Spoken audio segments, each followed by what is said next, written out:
A growing list of 2024 GOP presidential hopefuls: Donald Trump, former UN Ambassador Nikki Haley, entrepreneur Vivek Ramaswamy, former Arkansas Governor Asa Hutchinson, and radio host Larry Elder have all already announced their candidacy. And Florida Governor Ron DeSantis is widely expected to announce soon. Politico senior Washington correspondent Rachael Bade joins us now for a closer look at the expanding field we have before us. Rachel, thanks so much for joining us tonight. First, let's talk about today's headline. Senator Tim Scott joining the race. Realistically, what do you think his chances are? I mean, it's going to be an uphill battle for Senator Scott. He's really well liked and known, of course, here in Washington amongst fellow Republicans in the Senate. But his name ID nationwide is, fairly low. So he's got to sort of surmount that mountain and get over that there specifically. So he's got a big campaign war chest. He's got a lot of money that he can potentially lean on to, run ads and try to get his name out there. But, the one thing that a lot of people who love Tim Scott say, this guy is a happy warrior. You saw that in the segment you just ran there. He has a very positive message for the nation. But do Republican primary voters really want that? I think that is a big question right now for people who are watching and hoping that he succeeds. They're just not sure if there's an appetite for that right now amongst Republicans. So that's going to be a challenge for him as well. After Donald Trump, the next most talked about GOP candidate so far is Ron DeSantis. He hasn't even announced yet. What do you see ahead for his campaign? Clearly, DeSantis, they're looking at this week as sort of a reset. I mean, he was sort of seen as the person to take on Trump. He was the Trump alternative, the person who could potentially beat the former president and, lead the Republican Party away from all the drama that they have been sort of engulfed in recent years.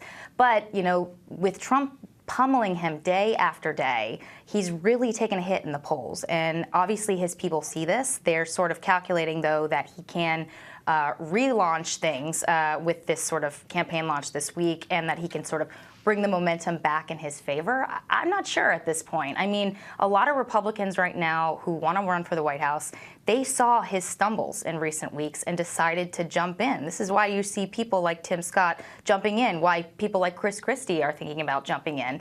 And the bigger the field becomes, the more it obviously helps Donald Trump. And DeSantis, he also has an issue with just talking to people. He's not known as being very gregarious. And I think that's going to obviously be a challenge for him as well. So we'll see if they can sort of reset the narrative this week, but he's got his work cut out for him. As we build up to the summer campaign season, is this going to be all Trump versus DeSantis in the storyline, or do you see another possible narrative? That's the narrative that the DeSantis campaign frankly wants. I mean, if they can be seen as the only one who can take on Donald Trump, that very much helps them. The reality is that while Trump has, more than a third of Republicans behind him, he has a very loyal base, a lot of Republicans are frankly sick of him. They love his policies, but they don't love the drama.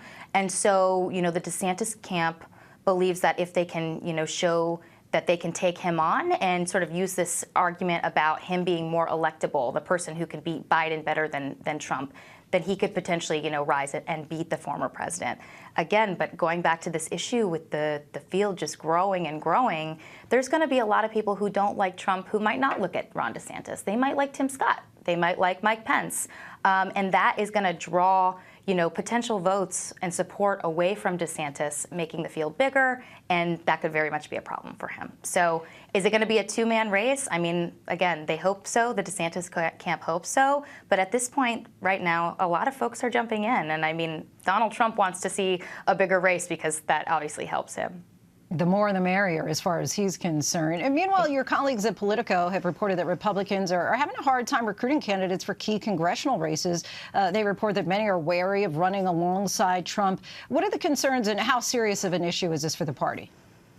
Look, I've covered Capitol Hill for over a decade. I can tell you there is nothing that lawmakers, specifically Republican lawmakers, hate more than reporters asking them about Donald Trump's controversial tweets and comments. I mean, that is something that happens all the time. When he was kicked off Twitter, a lot of them privately said that they were grateful for that because they didn't want to have to respond to a lot of his controversies. But if he's the person at the top of the ticket and they are running for a House seat, a Senate seat, the reality is that anytime he goes out there and says something that sort of stirs up dust, they're going to be asked about it, and they're going to have to respond. And if they criticize Trump, their own base turns on them. But if they don't criticize Trump, independent voters turn on them. So, you know, my colleague talked to Barbara Comstock, who is a moderate Republican who retired recently, and she went on record to say, look, people have called me Republicans asking, should I run again?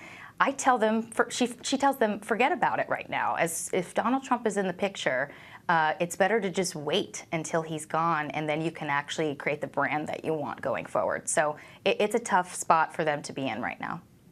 Really interesting stuff there. Politico senior Washington correspondent Rachael Bade, we thank you so much for joining us. Thanks for having me on. Hi, everyone. George Stephanopoulos here. Thanks for checking out the ABC News YouTube channel. If you'd like to get more videos, show highlights, and watch live event coverage, click on the right over here to subscribe to our channel. And don't forget to download the ABC News app for breaking news alerts. Thanks for watching.